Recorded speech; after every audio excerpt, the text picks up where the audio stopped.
ay rated SPG. Striktong patnubay at gabay ng magulang ang kailangan. Maaaring may masiselang tema, lengguwahe, karahasan, sexual, horror o droga na hindi angkop sa mga...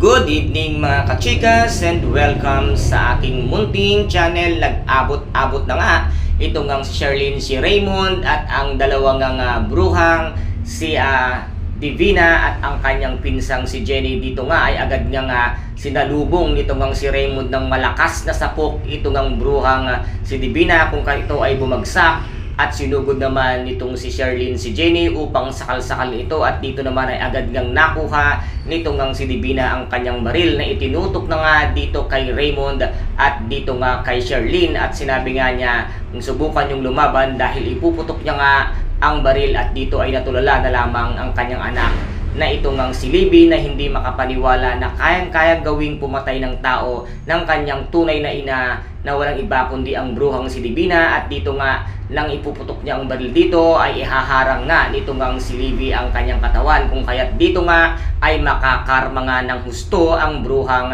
si Divina dahil ang kanyang anak ang siyang mababaril niya dito, na dito na siya ngayon ay ipadadampot na ng mga pulis para nga pagbayaran ang lahat-lahat nga ng kasalanang ginawa nitong ang bruhang si Divina. At habang si Sonia naman ay sising-sisi at ngayon nga ay gusto niya nang makita at mayakap ang kanyang tunay na apo na walang iba kung hindi nga si Princess, ang nag-iisang ang prinsesa ng mga Cristobal. At ngayon ay malaki na rin ang pagsisisi ni Sonia na kung bakit nga kinampihan pa niya ang bruhang si Divina na ito pala isang kriminal at mamamatay tao. Kaya guys, napakarami po nating mga dapat abangan sa mga susunod na episode dito nga sa Prinsesa ng City Jail. Kung nagustuhan po ninyo ang aking videos for today, paki-subscribe na lamang po ng aking channel, paki-like and share para maging update kayo sa lahat ng gagawin kong videos. Maraming salamat po. Ingat, God bless and